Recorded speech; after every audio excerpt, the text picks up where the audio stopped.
안녕하세요. 오늘은 모의고사를 보기 전에 여러분들이 꼭 알고 가면 좋을 만한 것들에 대해서 소개를 해주려고 합니다. 이거 다 알고 가면 정말 엄청난 꿀팁이 될 거예요. 한두 개라도 더 맞을 수 있는 꿀팁이니까 꼭 다 보고 가세요. 자, 시작하기에 앞서서 9월 모의고사가 크게 중요하냐라고 했을 때 의미가 있는 친구들도 있긴 하겠지만 사실 수능을 노리고 있는 친구들이라면 9월 모의고사가 크게 의미 있는 거는 아니에요. 제가 9월 모의고사 이후에 인터뷰 영상을 좀 올릴 건데요. 9월에 5등급 받고 수능 때 2등급 받은 친구들도 있고요. 3등급 받았다 1등급 받은 친구들 좀 다양하게 9월을 못 보고 수능을 잘 본 친구들이 생각보다 많고요. 그리고 반대로 9월을 잘 봤다가 수능을 못 본 친구들도 정말 많아요. 물론 이제 모든 시험 잘 보면 좋겠죠? 하지만 사실 우리의 궁극적인 목적은 수능이니까 그 목적지에 가기 전까지 다 겪는 과정이라고 생각하고 그냥 내 실력대로 보는 거지 거기에 너무 큰 의미 부여는 하지 않았으면 좋겠어요. 9월 모의고사 이후에도 충분히 공부를 해서 역전시킬 수 있는 시간이 있거든요. 그럼에도 불구하고 나 9월 때 실수하기 싫다 하는 친구들은 지금 수능에도 도움이 되는 얘기들이니까요. 잘 한번 따라와 보세요. 자, 우선 첫 번째, 시험지를 받고 너무 급해서 아무 생각도 안 하고 막 지문부터 읽고 문제 푸는 친구들이 생각보다 많거든요. 그런데 여유를 좀 가지고 우선은 처음부터 끝까지 어떤 내용들이 있는지 좀 스캔을 해보는 게 좋아요. 제재는 어떤 게 나왔는지, 문학은 뭐가 나왔는지, 그래서 내가 EBS 연계 작품이면 아는 게 어떤 건지, 좀 내가 미리 좀 시험지를 꿰고 있어야 전반적인 시험 컨트롤 능력이 좋아져요. 여러분들이 그동안 조급하게 문제를 푼다고 해서 해결되는 게 많지 않았잖아요. 너무 막 조급하게 막 우왕좌왕하지 말고 차분하게 시작을 해라. 자, 두 번째, 문학 작품에서는 보기를 좀 먼저 읽고 가는 게 좋아요. 여러분들이 아까 1번과 같은 이유로 너무 급하다 보면 막 지문부터 아무 정보도 없이 그냥 읽는데 만약에 지문을 읽는데 보기가 좀 도움이 돼. 그러면 보기를 먼저 다 꼼꼼하게 읽고 가는 걸 추천해요. 자, 그리고 세 번째, 국어는 시간과의 싸움이잖아요. 내가 충분히 고민을 했는데도 답이 안 보여? 그러면 별표 치고 넘어갈 줄도 알아야 돼요. 저는 보통 한 문제당 2분이 넘어가면 그 문제는 넘겼거든요. 만약에 내가 좀 건드리지 못할 수준이야. 그러면 그냥 넘기셔도 되고요. 아, 뭐 고민을 해. 나올 것 같은데 안 나올 것 같기도 하고 막 그런 게 있잖아요. 그러면 좀 과감하게 넘기셔야 됩니다. 만약에 앞부분에서 못 넘기면 뒤에서 시간 부족해서 도미노로 다 틀리는 현상이 일어날 수 있어요. 국어가 시간 정말 충분히 주면 다 풀 수 있지만 사실 시간 부족이 관건이거든요. 그래서 여러분들이 시간 컨트롤 연습하는 것도 정말 중요해요. 자, 그리고 네 번째, 문제를 꼭 똑바로 읽어라. 적절한 것은 적절하지 않은 것은 이걸로 아직도 틀린 친구들이 있는데 그럼 너무 아깝잖아요. 특히 초반에 실수하기 굉장히 좋아요. 합법과 작문이나 독서론 이런 거 풀 때 여러분들이 되게 사소하게 실수할 수도 있거든요. 문제를 꼭 읽고 작년 수능 같은 경우에도 그랬지만 문제가 힌트가 되는 경우도 있단 말이에요. 문제에서 어떤 조건이 주어진다든지 아니면 특정한 관점에 입각하여 생각을 하라든지 문제가 생각보다 힌트가 많이 되니까 뭔가 안 풀린다 싶으면 문제를 한번 다시 체크해 볼 필요가 있다. 자, 다섯 번째. 여러분들이 풀다 보면 애매한 선지들이 있을 거예요. 아, 2번 같기도 하고 4번 같기도 한데, 자, 근데 뭔가 좀 애매한 것 같아. 될 수도 있고 안 될 수도 있을 것 같아. 그러면 우선은 세모를 치고요. 무조건 5번 선지까지 다 보세요. 괜히 거기서 막 결론 내려고 하지 말고, 될 것 같은데? 싶으면 끝까지 다 봐라. 왜냐면 비문학의 경우는 좀 그래도 어려울 수 있는데 문학은 정말 좀 확실한 선지들이 기다리고 있을 거예요. 될 수도 있을 것 같은데 느낌보다는 좀 확실하게 근거를 잡아서 풀 수 있는 유형들이 문학에 많이 나오기 때문에 최대한 확실한 선지를 위주로 봐라. 특히 적절한 것은 하나 고르는 문제 있잖아요. 그거 적절한 거 하나 딱 보이면 사실 나머지 선지들은 좀 넘어가도 되긴 해요. 시간이 없으니까.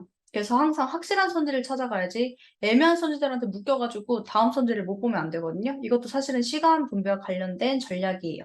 그렇게 하고 여섯 번째, 지문을 읽을 때 막히는 부분들이 있을 거란 말이에요. 자, 막힐 때 일단은 그 문장을 두세 번씩 더 읽어보세요. 그렇게 최대한 내가 받아들이려고 하는데 그럼에도 불구하고 안 받아들여진다. 자, 그러면 사실은 좀 넘길 줄도 알아야 되거든요. 전 이때 두 가지 방법을 추천을 하는데 사실 옛날에는 손으로 쓰거나 메모를 하는 거에 되게 회의적이었거든요. 근데 요즘엔 지문이 복잡해지니까 내가 너무 복잡한 것들, 예를 들어 복잡한 과정이 나온다든지 복잡한 어떤 수식이 나와. 뭐 비례반비례 관계가 너무 복잡해져. 하면은 전 차라리 옆에 정리를 하고 가는 게 더 낫더라고요. 그래서 과학이나 사회 특히 이런 데 좀 어려운 고난도 문제들이 많이 나오니까 내가 머리로 도저히 이게 입력이 안 된다. 그러면 좀 써봐도 괜찮을 것 같고요. 그렇게 하고 일단 지문이 처음부터 잘 안 읽힐 수도 있어요. 그렇기 때문에 여러분들이 안 읽힌다 싶으면 일단 뒷부분을 먼저 읽고, 넘기고 뒷부분 먼저 읽고, 다시 돌아와서 앞부분을 이해하는 방법도 있다. 왜냐면 뒷부분의 흐름을 다 알고 난 상태로 앞부분을 다시 보면 더 잘 보일 수도 있거든요. 그래서 꼭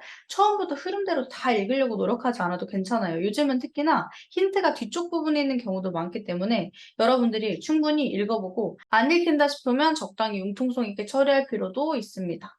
자, 7번째, 문제풀이 순서에 대해서 평소에 좀 고민을 해봤으면 좋겠어요. 문제풀이 순서만 바꿔도 점수가 확 오르는 친구들도 있거든요.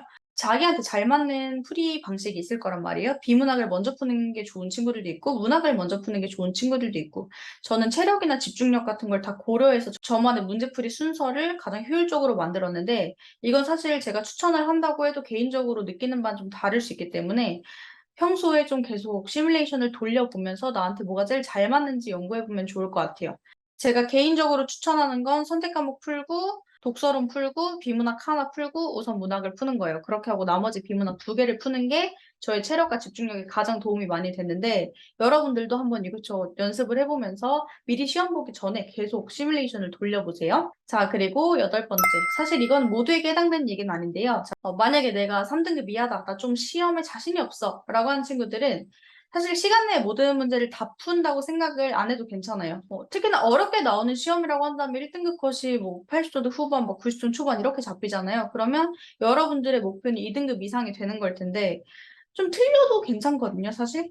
근데 내가 괜히 고난도 막 건드리고 그래프 막 건드리고 하다가 맞을 것도 틀릴 수가 있기 때문에 선택과 집중을 해서 내가 풀 수 있는 부분에 집중을 하고 나 좀 이건 좀 안 될 것 같은데 놔줄 건 놔주고 좀 그런 전략도 필요하거든요. 욕심을 좀 버려야 돼요, 항상.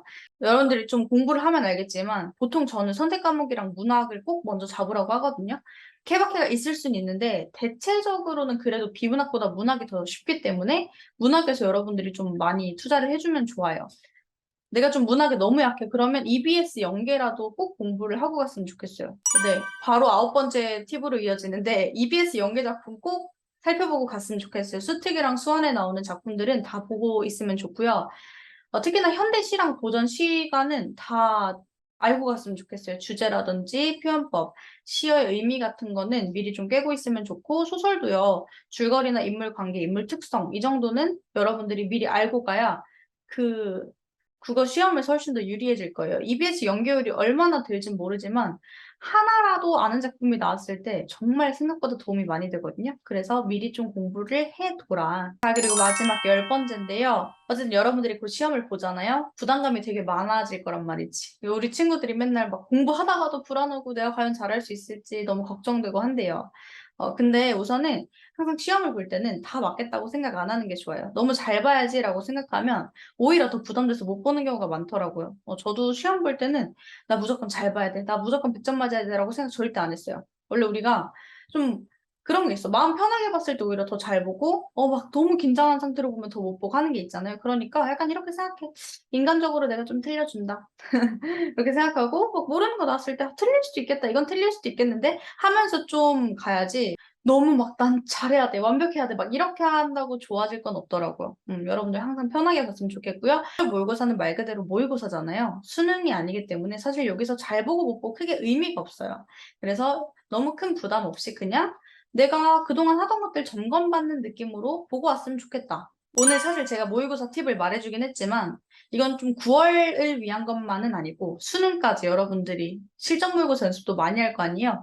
그럴 때 좀 평소에 염두에 두고 있으면 좋을 것들이기도 해요. 오늘 저희 팁들이 도움이 되었나요? 제가 방학 때는 수업하느라 너무 바빠가지고 영상을 많이 못 올렸는데 수능 전까지는 여러분들도 되게 급하잖아요. 그래서 더 많은 다양한 영상들을 준비해서 찾아오도록 하겠습니다. 여러분들 9월 모의고사 잘 보고요. 우리는 9월 모의고사 보고 나서 만나도록 해요. 안녕! 화이팅!